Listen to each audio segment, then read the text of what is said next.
Hola, volviendo al tema de cómo dar noticias graves para principiantes. Y en la vez anterior nos habíamos quedado en el protocolo de Bugman, que es una herramienta que nos ayuda a informar al paciente sobre una condición tan compleja como puede ser la enfermedad crónica avanzada irreversible o las enfermedades terminales, e incluso la cercanía de la realidad de la muerte o el hecho que haya muerto, para informárselo a alguno de sus familiares o dolientes. El primer paso del cual se habló era el entorno, que debemos procurar encontrar un entorno adecuado a la hora de informar, puesto que estamos tratando un tema de suma importancia y delicadeza para quien lo va a escuchar y para nosotros que vamos a informar. El segundo paso es saber el paciente qué sabe de su condición, y el tercer paso de esta guía o de este protocolo es preguntar al paciente qué desea saber o qué desea conocer de su condición.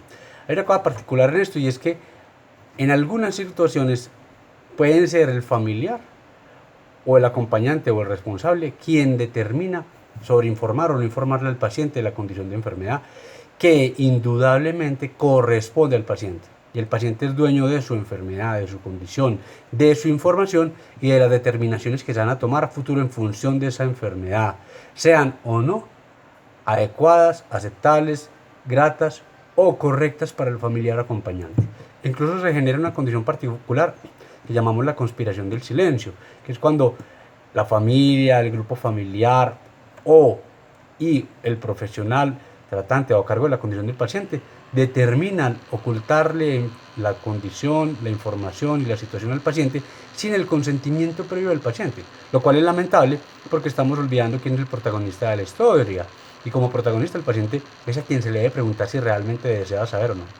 Entonces, a la hora de informar, obviamente debemos tener la delicadeza suficiente, porque estamos manejando una información que va a generar un impacto, en la mayoría de los casos negativa, y que va a ser determinante a futuro en la condición del paciente. Por ende, debemos ser muy prudentes a la hora de explicar o informar este tipo de condición patológica. Entonces, lo ideal es acercarnos al paciente y preguntarle si él o ella están interesados en que les manifestemos la información referente a su enfermedad, los exámenes que se han encontrado, las pruebas que se han hecho, que si en algún momento llegamos a encontrar que algo de estos exámenes o todos los procedimientos que se han hecho están alterados, están saliendo mal o han fallado o no salieron de la manera como nosotros esperábamos o considerábamos o como él esperaba, deseas el informe. O también se le puede preguntar que si en caso de que se esté sospechando alguna condición grave, quisiera que se le explicara qué tipo de condición, e incluso preguntar qué tanto de la información quiere saber. Si quiere saber su diagnóstico, si quiere saber el presunto pronóstico, los tratamientos, o si simplemente quiere dedicarse a que le contemos los tratamientos que podemos ofrecer desde el punto de vista médico, y en función de esto ya se decidirá qué se continuará y cómo se continuará. Otra cosa fundamental es que muchas veces son las familias las que nos dicen a nosotros: por favor, no le informe a fulano o a perano sobre la enfermedad que tiene. Al recordar que el paciente es autónomo, dueño y responsable de esta información, nuestro deber ser, desde el punto de vista médico, ético, moral y jurídico, es informarle al paciente si él lo quiere saber, no al revés, preguntarle a la familia si ellos permiten que se le informe al paciente. Y muchas veces sucede con el paciente de edades avanzadas. Y yo les pregunto a los familiares, o sea, ¿cuándo el paciente de 70, 80, 90 o 100 años, por tener más años, se volvió más incapaz para entender y para comprender su información?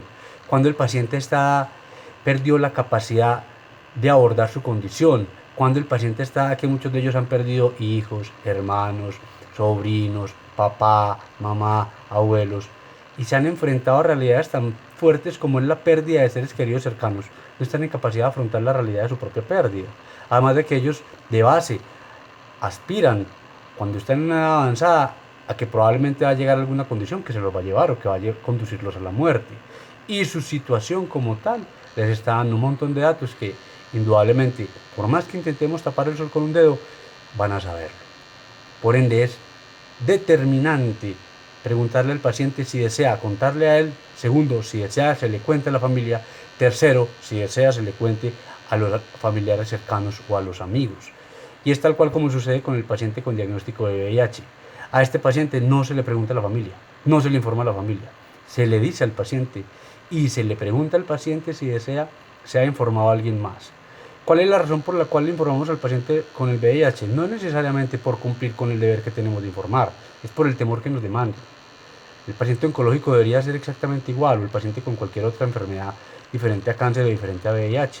No solo el temor a que nos demanden, el temor a no estar haciendo una adecuada medicina, el temor a no estar haciendo una comunicación lo más cercana a quien es nuestro norte, el paciente.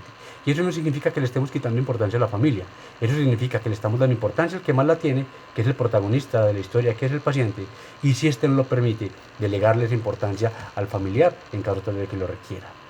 Y así intentar de la manera más adecuada, más formal, más cortés, acercarnos a él y a ellos, si es posible, y lograr una adecuada relación médico-terapéutica y un adecuado control y tratamiento de aquí para adelante. Muchas gracias.